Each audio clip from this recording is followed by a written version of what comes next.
the Object 272M. This is an Era 2 Premium Heavy. And in a nutshell, the 272 is a better version of the Tech-Tree T10B. A side note at this point is to let you all know, and be careful about this, Wargaming have changed their refund policy. It would appear that if a tank is purchased with gold and is used in battle, you cannot get a refund. But if a tank is purchased for free XP, you then can get a refund as long as you don't play more than 5 battles. So you can play 5 battles or less and get your free XP refunded. So, if you want an idea of what the 272 is like to play the fully upgraded T10B. It's Russian Tech-Tree Heavy, bottom of Era 2. I like the 272. I also liked the T10B. I really enjoyed that grind, and I know some people didn't. So take this tank with a pinch of salt. I liked the T10B, so I like this one. If you didn't like the T10B, then maybe it's best to just stay away from it. So, should you buy the 272? Should you spend 9,100 gold on this tank? No. This tank is not worth your hard-earned money, in my opinion. But as a disclaimer, I have spent my money on this tank, and I have bought the 272, and I've done that because I need to own it to make this review. But I won't be able to get refunds on any tanks that I dislike in the future, which is a bit of a shame, unless they're on sale for free XP. The 272, in my opinion, is a classic World of Tanks heavy.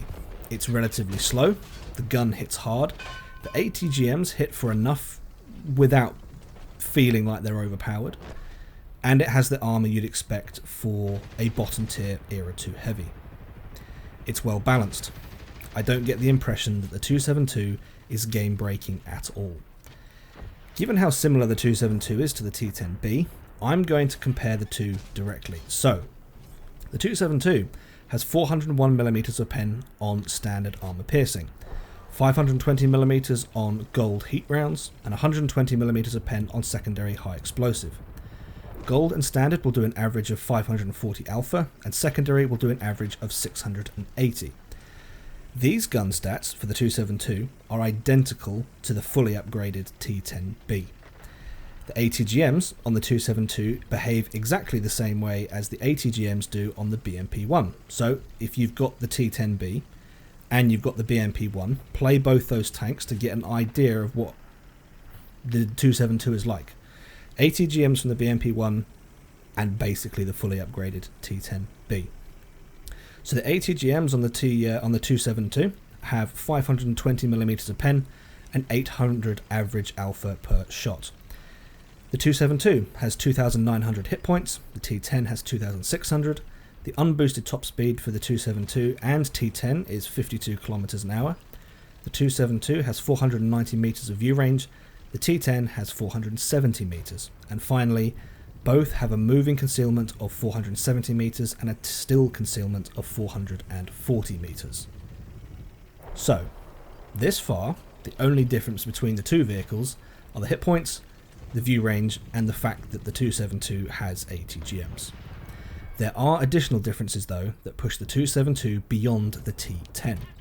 The 272 has a faster reload, 8.6 seconds, compared to the T10 that has a 9-second reload. Now those reload times will obviously decrease with crew and equipment, but hey, 272 is still faster.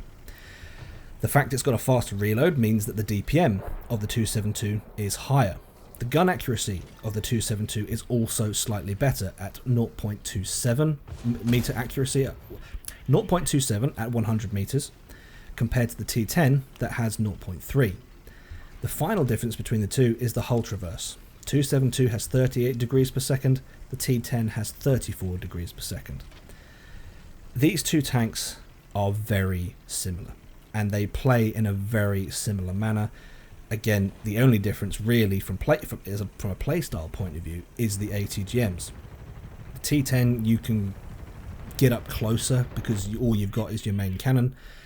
In the 272, you've got the ATGM. So for me, I'm playing it a little bit further back because I want to maintain the distance for the minimum arm distance of the ATGMs, which I can't remember off the top of my head. I'll put it on the screen.